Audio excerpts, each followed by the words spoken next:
I'm sitting next to NZXT's brand new case. This is the Noctis 450. Let's have a closer look. Now this case is mainly comprised of steel, but there's lots of plastic top panel and front panel. I think the overall styling on this is very unique. And by the way, this comes in two different colors. This one, a white color with blue LEDs, and it also comes in black with red LEDs, so you can pick whichever one that you like.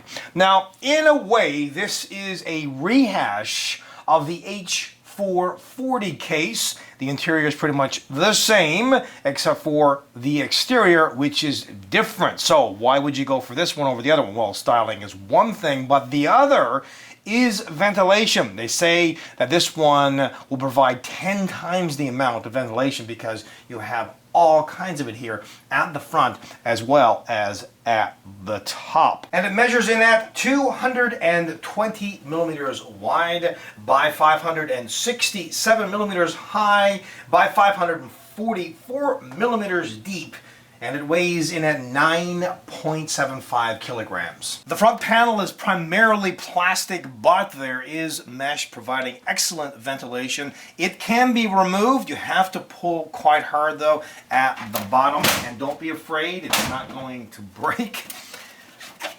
Look at all the mesh here, very cool design as well. You have a magnetic removable dust filter that is super large. As well, they include three 120 millimeter FNV2 fans. Alternatively, you can put up to two 140 millimeter fans. Radiator support, yes sirree. You can have a radiator that's anywhere from 120 all the way up to 360 millimeters. And note they have a couple of holes for routing cables through if need be. The top panel on this case can be removed. It's mainly plastic, but it does have mesh for ventilation.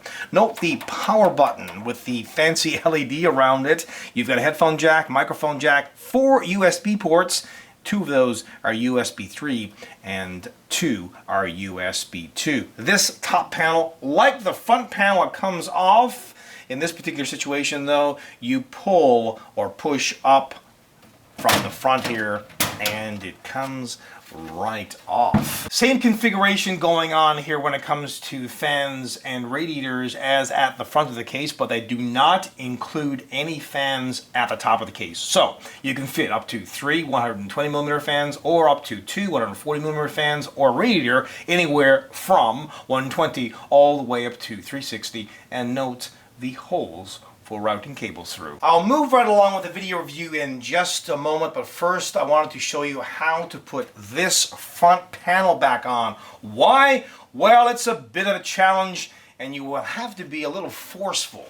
So line it up first on the bottom, nice swift tap here, and then another one at the top. Make sure again it's all lined up and it's in.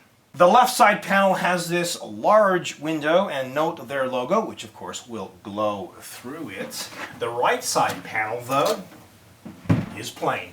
Unlike the front of the case where the fans intake cool air, this one, which they include a 140 millimeter fan, exhausts the warm air. Alternatively, you can swap this one out for a 120 millimeter. Note the grooves or slots, that's good because you have some play whether you're installing a fan or radiator. Speaking of a radiator, what kind of rads can you fit here? Well, you guessed it, a 120 or a 140. Here's where the motherboard's I/O shield plate gets installed, and they have a nifty light here at the top which shines down. The button for it is just above.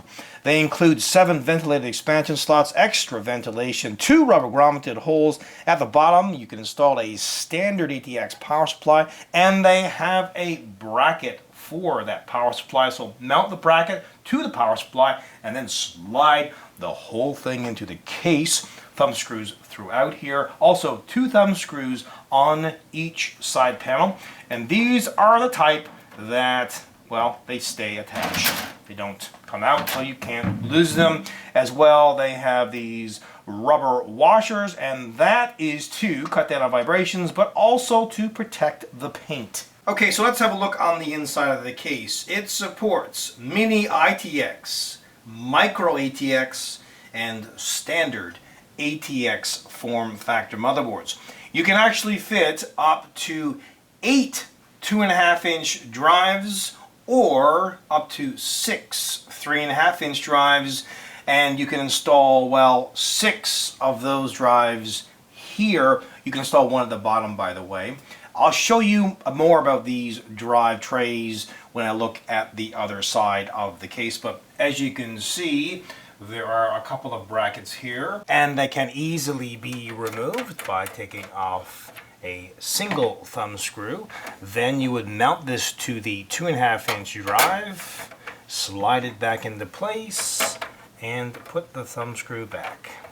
As I mentioned before, their logo lights up. I'll show you that in just a moment. Here are some holes for routing cables through, and of course this is a shroud or compartment to isolate the power supply. Excellent because it hides all of that mess. Now the motherboard tray is not removable, but it does have a large hole on it for the cooler's retention plate, plus cable management holes. I'm surprised all of these aren't rubber grommeted, but some of them are. And on the opposite side of the motherboard tray, they have punch outs, so you can organize those cables. Now let's go through the video card and power supply length, cooler height, as well as the space behind the motherboard tray and the right side panel. First, the video card. Well, it depends whether you have, these drive trays installed or not. If you do not have them installed, you can fit a video card that's up to 406.2 millimeters in length. If you do have the hard drive cage installed, you can install a video card that is up to 294 millimeters in length. As for cooler height, 180 millimeters, and the space behind the motherboard tray and the right side panel, well, it kind of varies between 17.7 millimeters and up to 32.5 millimeters. So that's a decent amount of space. It should be certainly enough if you're dealing with flat, flexible cables. Now, tucked away in one of these drive trays, I found this, which has goodies in it. Some cable ties, a manual, looks like a case badge as well, and screws. Now let's take out one of these drive trays. They are metal.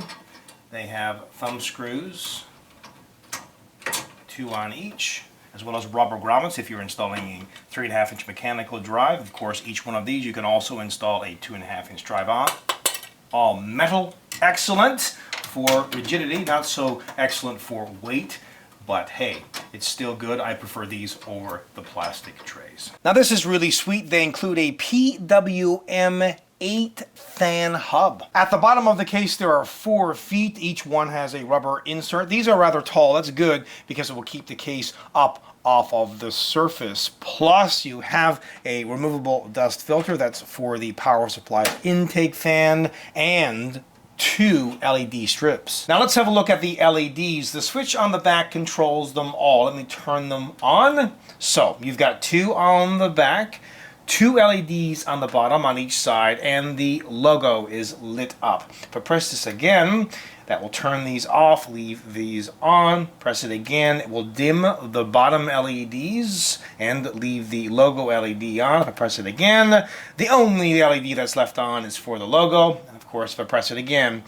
it turns all of them off. Now this is basically a rehash of the H440 case, but of course the exterior is different, and because the exterior is different, they're offering better ventilation on this one than the H440, so that is a good thing. It's priced at approximately $140 US currently. Some might argue that that's a little bit pricey, and I agree. I think a $120 or a $130 price would have been spot on for this, but still at that price it offers you a lot of styling and features. And like the H440, this one will get a 100% kick-ass award. Until next time, take care.